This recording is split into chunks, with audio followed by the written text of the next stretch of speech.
तो prevention of ads के बारे में हम लोग डिस्कस करेंगे। एड्स का कोई ट्रीटमेंट प्रॉपर नहीं है, इसीलिए ज़रूरी है कि हम इसका प्रिवेंशन करें। Prevention is the best option. दूसरी चीज़ ये कि जो HIV का इन्फेक्शन है ये जनरली या मोर ऑफन क्या होता है, spread due to conscious behaviour pattern and not something that happens inadvertently. कहने का मतलब कि कोई ऐसी डिजीज नहीं है कि जिससे हम अपने आप को बचा नहीं सकते। अगर हम थोड़ा सा कॉन्शियसनेस से काम करें, कॉन्शियस बिहेवियर लेके चलें, तो निश्चित तौर से इस बीमारी से हम अपने आप को प्रिवेंट कर सकते हैं। जैसे कि और बीमारी है, निमोनिया है या टाइफाइड है, या फिर इस समय जो कोरोना की महामारी है, इसमें क्या है कि हम लोग कई बार बिना चाहते हुए बचाव करते हुए भी कई बार इन्फेक्ट हो सकते हैं।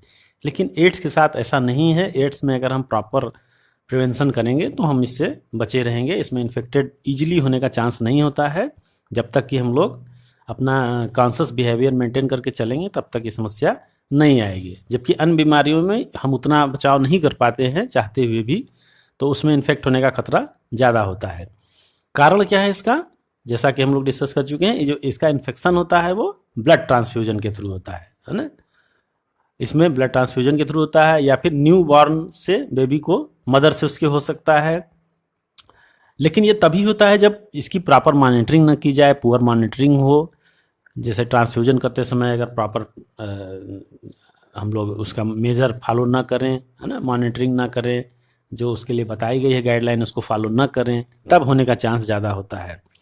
तो इसीलिए कहते हैं कि the only excuse may be ignorance and it has been rightly said don't die of ignorance. कहने का मतलब don't die of ignorance word आया है यहाँ पे। इसका मतलब ये है कि आप लापरवाही की मौत जिसको बोलते हैं, कि लापरवाही से मौत ना हो, ये चीज़ आप ध्यान रखिए ना। इसलिए इसके लिए वर्ड बेहतर होगा कि लापरवाही की मौत नहीं होनी चाहिए। किसी चीज़ को इग्नोर मत करिए, अवॉइड मत करिए, उसको ध्यान दीजिए, प्रिवेंटिव मेजर जो भी हैं उसको फॉलो करिए। ठीक है। हमारे कंट्री में NACO national AIDS control organisation है इसके लिए, और कुछ NGOs भी हैं, नॉन गवर्नमेंट ऑर्गेनाइजेशन भी हैं, जो लोगों को इसके लिए एजुकेट भी कर रहे हैं, एड्स के बारे में पूरी नॉलेज दे रहे हैं। और जब नॉलेज होगी पब्लिक को, पर्सन को, है ना, पीपल्स को नॉलेज होगी, तब वो उससे ज़्यादा बेहतर तरीके से बच सकते हैं। इसके लिए उन्होंने एक WHO ने भी प्रोग्राम स्टार्ट किया है। आप सुनते होंगे कि बहुत सारे प्रोग्राम चलते हैं, ठीक है। उसमें एड्स का भी प्रोग्राम है। नाको जो अभी हमने डिस्कस किया, ये प्रोग्राम चलाता रहता है इसके लिए, ठीक है। तो अलग अलग डिजीज के लिए अलग अलग इसमें प्रोग्राम चलाए गए हैं। इरेडिकेशन प्रोग्राम मलेरिया के लिए अलग है, फाइलेरिया के लिए अलग है, एड्स के लिए अलग है। तो इस तरह से हर बीमारी के लिए बनाए गए हैं इस तरह के प्रोग्राम। उसमें एड्स भी एक बीमारी है जिसके लिए गवर्नमेंट काफ़ी प्रयास कर रही है, और WHO के अंडर में वो पूरे प्रोग्राम चलते हैं। ज़्यादातर प्रोग्राम जो होते हैं हमारे देश में चल रहे हैं वो सब WHO के गाइडलाइन में और WHO के अंडर में, WHO की फंडिंग में चलते हैं। तो इसके लिए आप समझ चुके कि WHO ने HIV इन्फेक्शन को फैलने से रोकने के लिए बहुत सारे प्रोग्राम चलाए हुए हैं। इसके लिए जो सबसे मेन चीज़ की गई वो की गई मेकिंग ब्लड बैंक्स, है ना। तो ब्लड बैंक्स का जो इस्टेब्लिशमेंट हो रहा है जगह जगह, उसके पीछे यही होता है कि जो ब्लड की रिक्वायरमेंट पड़ती है यदि किसी को, तो उसको सेफ ब्लड मिले, है ना, HIV इन्फेक्शन से या और डिफरेंट टाइप के इन्फेक्शन से सेफ मिले। तो ब्लड बैंक का जो जगह जगह इस्टेब्लिशमेंट है वो भी इसीलिए किया जा रहा है कि ब्लड जब भी किसी को अगर ट्रांसफ्यूजन हो तो वो सेफ हो, उसमें किसी तरह का इन्फेक्शन नहीं हो। और दूसरी चीज़, क्योंकि जैसे करेंटली अगर किसी को किसी का ब्लड चढ़ाना है तो तुरंत ये पॉसिबल नहीं है कि हम उसके सारे इन्वेस्टिगेशन तुरंत करा पाएँ। तो इसीलिए ब्लड मिलता तो ब्लड के बदले में ब्लड ही है। ब्लड बैंक में आप जाते हैं तो वहाँ तुरंत ब्लड आपको, आप जो ब्लड डोनेट करते हैं वो तुरंत आपको नहीं मिलेगा, वो पहले से ब्लड जो रखा हुआ रहेगा वो मिलेगा, क्योंकि वो इस बीच वो पूरी टेस्टिंग करते हैं उसकी। अगर उसमें कोई इन्फेक्शन नहीं है तो ही वो फिर उसको अगले किसी पेशेंट को डोनेट किया जाता है, वरना उसको डिस्कार्ड कर दिया जाता है। तो तुरंत आपका ब्लड किसी पर्सन को इसीलिए नहीं दिया जाता क्योंकि उनके लिए एक गाइडलाइन होती है, पूरी टेस्टिंग होती है उसकी, कि किसी तरह की कोई उसमें इन्फेक्शन या डिजीज तो नहीं है। इसके अलावा एक तरीका इसमें और है कि ओनली यूज डिस्पोजेबल नीडल्स और सिरिंज। जैसे कि जितने भी हॉस्पिटल हैं, क्लिनिक है, यहाँ पे क्या होता है आजकल आप देखे होंगे कि डिस्पोजेबल सिरिंज यूज की जाती है। या कोई भी चीज़ यूज करते हैं, किसी भी तरह का नीडल लाइक कोई भी चीज़ यूज करते हैं, वो डिस्पोजेबल करते हैं। तो उससे क्या होता है कि अब जब आप डिस्पोजेबल सिरिंज यूज करेंगे तो प्रॉपर स्टरलाइज होता है, न्यू होता है, तो उसमें इन्फेक्शन नहीं होता है उससे। इसके अलावा आप लोगों ने पढ़ा होगा कि जो डिजीज़ के बारे में, एसटीडी के बारे में, सेक्सुअल ट्रांसमिटेबल डिजीज़ में, तो उसमें कॉन्डोम का भी यूज करते हैं।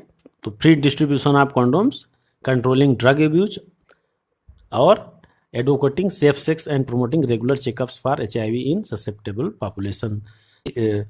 सेफ सेक्स करें मतलब कि मल्टीपल पार्टनर ना हो, जैसा कि एसटीडी में आप लोगों ने डिस्कस किया था कि किस तरह से हम इससे बच सकते हैं। तो एक तरह का एचआईवी भी एसटीडी ही मान सकते हैं इसको हम, हालांकि ये और तरीके से भी होता है लेकिन एसटीडी भी ही है ये।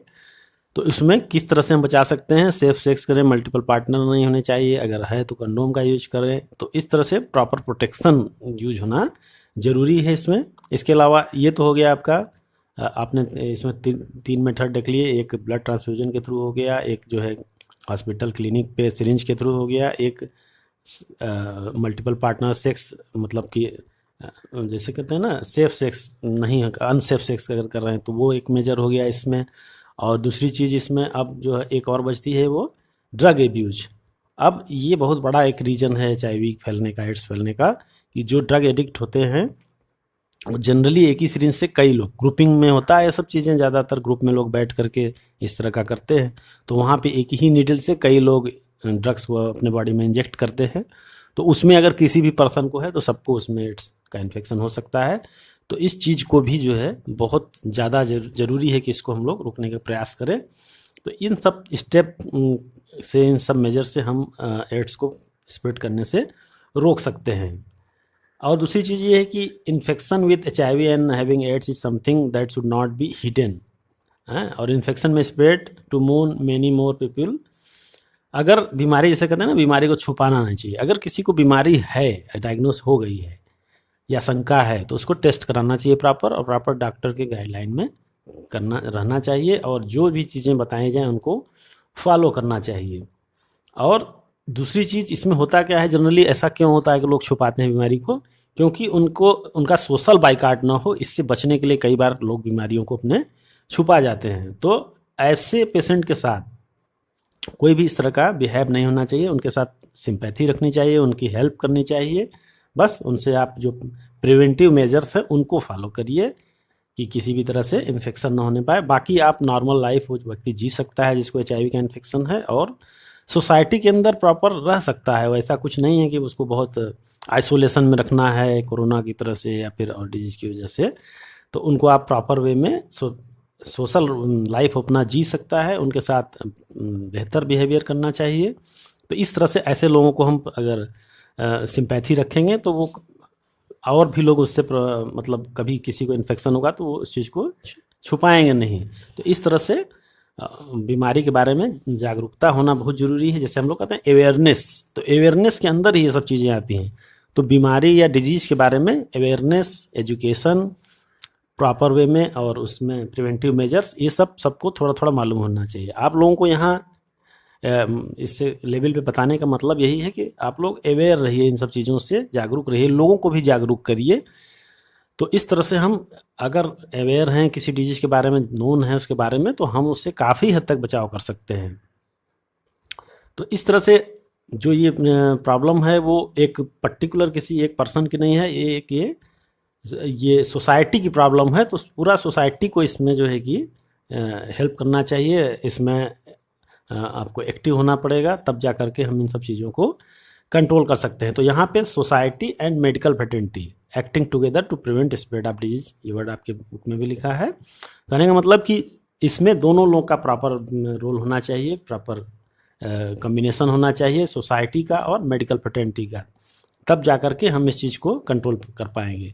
तो सोशल बिहेवियर भी बहुत मायने रखता है, किसी भी डिजीज़ को स्प्रेड होने से रोकने में अवेयरनेस होना बहुत ज़रूरी है। जैसे आजकल आप लोग देख रहे हैं महामारी है, कोरोना है, उसमें भी यही है कि सोशल लेवल पर भी लोगों को अवेयर किया जा रहा है डिफरेंट मीडिया से या उस तरह से कि आप लोग इसको कम से कम जानिए, आप और जानिए और उससे बचने का प्रयास करिए, तभी हम इसको स्प्रेड होने से रोक पाएंगे। तो किसी भी डिजीज़ को जब तक प्रॉपर हमें उसके बारे में नॉलेज होगी, अवेयरनेस होगी, सोशल रूप से आप लोगों को उसमें अवेयर कर पाएंगे, समझा पाएंगे, रोक पाएंगे, तभी जा कर के हम उसको रोक पाएंगे, उसको स्प्रेड होने से रोक पाएंगे, कंट्रोल कर पाएंगे, प्रिवेंशन कर पाएंगे।